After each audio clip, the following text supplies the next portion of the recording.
Voilà, une nouvelle vidéo entre les gouttes, parce qu'il pleut là sur une semaine. C'est après la canicule, donc il y a pas mal de pluie. Le jardin il se débrouille bien, il aime bien la pluie. Donc on a la prairie qui commence à pousser, ce qu'on a planté, trèfle, moutarde, un petit peu tout ça. Là on a fait une rangée avec des haricots et des petits pois. Ça se débrouille. Les tomates elles ont du mal. Il manque peut-être un peu d'amendement, mais bon c'est les tests hein, pour cette année. Hein. On se fait pas, s'embête pas trop. Il y en a qui se débrouillent bien, d'autres moins bien. J'ai rajouté des bassines en surverse avec des tuyaux pour collecter un maximum d'eau. On a fait basilic salade. Les oignons se débrouillent très bien. On a eu des récoltes de fruits, donc fraises. La saison est presque finie, mais avec la pluie, ça relance un peu, c'est sympathique. Framboises, on est en plein dedans. On a des prunes sur cet arbre-là. Elles sont bonnes. Les oignons, ils se débrouillent bien aussi. C'est la belle saison. Donc ça a raviné pas mal, parce qu'il a quand même plu. Toutes nos stabilisations, constructions tiennent. C'est juste la route à chaque fois qui perd un peu de matière. Mais bon, ça va. On est tranquille. On a commencé à amener du matériel pour le chantier, pour faire l'avancée. Donc on commence à constituer un stock de parpaings. Pareil hein, sur la zone d'entreposition. Parpaings ici. Sous abri là, il y a des poutres, des planches sous les tuiles pour qu'elles ne prennent pas l'eau. Ensuite, j'ai vite fait cette cabane. C'est une petite cabane pour les outils parce qu'on commençait à plus savoir où les mettre. Et c'était avec d'autres choses, c'était assez embêtant. Donc il y a une partie faite avec les vieilles planches qu'il y avait sur le terrain. Une partie faite avec des planches qui ont été achetées. Donc à noter que la volige c'est nul. Voilà. C'est pas solide, ça s'éclate. Donc le devant est pas terrible mais ça va, mais le reste est fait à la planche de coffrage, c'est quand même vachement mieux. Voilà, et là on a mis tous les outils. Je me suis servi du toit de l'endroit où il faisait la vaisselle pour avoir quand même de la lumière dedans. J'ai stocké des clous et après plutôt le matériel à main quoi, pour le jardin, le terrassement, les pelles, les pioches. Tout ça sur un petit plancher pour que ça soit bien hors d'eau. Ça marche, hein, les planches mises comme ça, les unes sur les autres, ça fait comme les tuiles. Ça veut dire que quand il pleut et on l'a vérifié, il n'y a rien qui rentre. Donc voilà, la petite cabane à outils, elle est sympathique. Ça m'a pris un jour pour le terrassement, un jour pour la structure et le plus gros des murs. Et ensuite, je l'ai fini en une après-midi parce qu'il me manquait des planches, mais ça a été. Voilà, ça fait un coin à outils qui est quand même un peu plus propre, surtout à côté de là où on travaille. Bon, le bois qu'on n'a toujours pas fini de ranger. Et ensuite, il y a le Kerter. Donc le Kerter, on a bien fait devant. On a fini toute la restanque du haut. On en a profité aussi pour recombler la route. Et on a fait toute la restanque du bas, côté avancé. Donc il faut la continuer parce qu'après, on n'aura plus la possibilité de le faire. Quand il y aura l'avancée, on aura du mal à passer avec la brouette. Là, j'ai posé des parpaings comme ça à la va-vite pour faire un genre d'escalier. Mais tout est rempli de pierres. Je vais montrer après de l'autre côté. Et ensuite, on a comblé l'espace avec de la terre pour remettre à niveau. Donc voilà, la restanque de la route, elle est toute faite. Ça tient bien, on a vu ça avec la pluie, c'est vraiment très efficace. Donc ça fait une sacrée quantité de pierre. Mais au moins ce côté-là est fini. Et ensuite, la restanque de l'avancée. Tout là où je marche, du coup, c'est à niveau. Bien. On va voir en se retournant. Je me suis arrêté au niveau du fil électrique pour la remise de terre. Ça se voit à la couleur. Et c'est à niveau.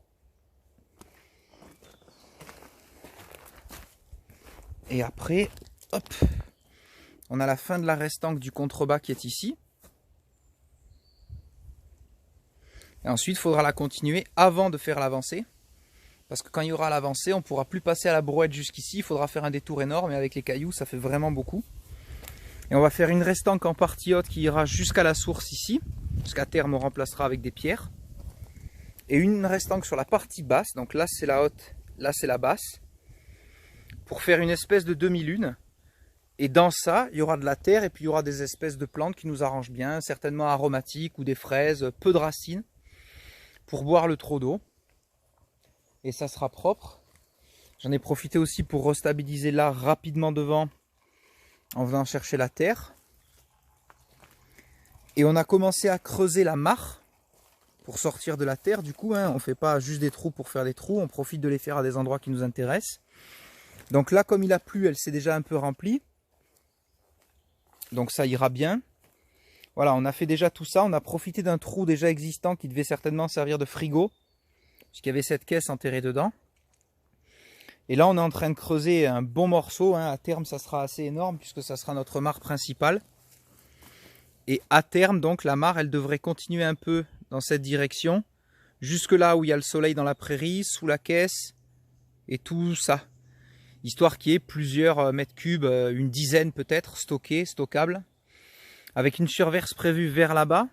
Là-bas, ça descend à pic, après c'est un ravin de pluie qui vient depuis la route, par là-haut. Donc on profitera de ce déversoir naturel pour les épisodes Cévenol, que si la mare doit déborder, elle déborde par là-bas et qu'elle ne nous emporte pas la terre qu'on aurait mise au jardin. Et ensuite, il y aura des points d'usage pour le jardin en contrebas, lui qui est moins pentu, quoi. Là, ça descend de 1 mètre tous les 20 mètres peut-être. Alors que par là, ça descend de 1 mètre. Après les bois coupés, ça descend de 1 mètre tous les mètres limite. Donc on sera tranquille. Bon, le jardin, lui, il ne change pas. Ça, on avait déjà vu. Voilà, depuis là-haut, on voit bien l'avancée du terrassement. Pas beaucoup de nouvelles choses à part cette restanque parce que c'est du boulot à la main, sans engin. Il faut aller dans la montagne chercher les pierres, ensuite il faut aller dans la mare creuser la terre pour tout récupérer. Donc ça prend du temps, surtout que là on doit faire un peu pause avec la pluie. Mais ça va. Cette restanque aussi pour la finir ça a été long. On en est là, voilà, on fait tous les jours un petit peu du bois, des allers-retours pour les matos chantiers, tout ça. Donc comme il a bien plu, ça nous a aussi rempli la mare de la source, parce qu'il y a une mare en contre-haut, là-haut, juste en dessous de là où on puise l'eau pour les cuves. Elle s'est bien remplie, tant mieux, finalement qu'il y ait eu cette canicule, puisque ça a permis qu'il y ait des orages comme en fin d'été, mais en plein milieu, donc ça prépare pour l'été à venir. Il y avait des larves de salamandres, donc on est sûr qu'elles aient assez d'eau pour finir. Là qu'il a plu, on a vu les adultes sortir hier soir, des salamandres adultes.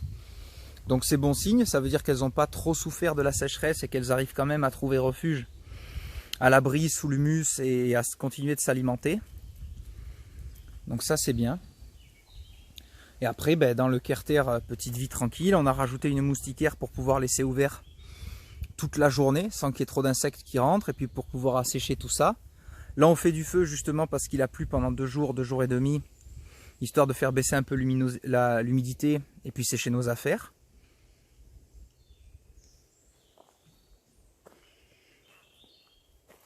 Et puis voilà, petite vidéo tranquille pour montrer l'avancée d'ici. Et à terme donc sur cet escalier on va faire reposer une poutre en travers. Il y aura un poteau ici, un poteau là. La dimension ici et l'arrêté des poutres, ça fera la base pour calculer le reste. Entre les poteaux de soutien et le Kerter, je vais tout prendre au parpaing et au mortier chaud. Donc là, j'utiliserai de la chaux NHL 5. C'est pour faire vraiment des fondations et on va dire du mortier plus dur, plus lourd que le 3,5, qui est bien passe-partout, mais pour l'enterrer et résister à la pluie, c'est quand même mieux NHL 5. Et ensuite, on viendra faire les poteaux de l'autre côté, en calculant, en faisant un peu comme on peut. Ça ne sera pas forcément très carré, ça sera fait avec la place qu'on a. Mais comme on fait tout seul, c'est pas très grave, on fera ce qu'on peut. Et après, pour les murs, on verra soit avec des planches comme la cabane là-bas, mais traitées et tout ça, soit certainement avec du bac acier pour l'extérieur. L'intérieur, forcément, ça reste en bois pour le confort. Mais le bac acier, ça peut être une bonne solution au mètre carré. Parce que même si les planches valent moins cher, bien, il faut les traiter et ça prend plus de temps. Et au final, traiter, poncer, lazurer, peut-être que c'est plus cher encore que le bac acier. Donc je suis en train de faire les calculs pour le mètre carré. Voilà. On profite encore un peu du soleil avant la pluie. Ils ont prévu qu'il allait encore repleuvoir ce soir.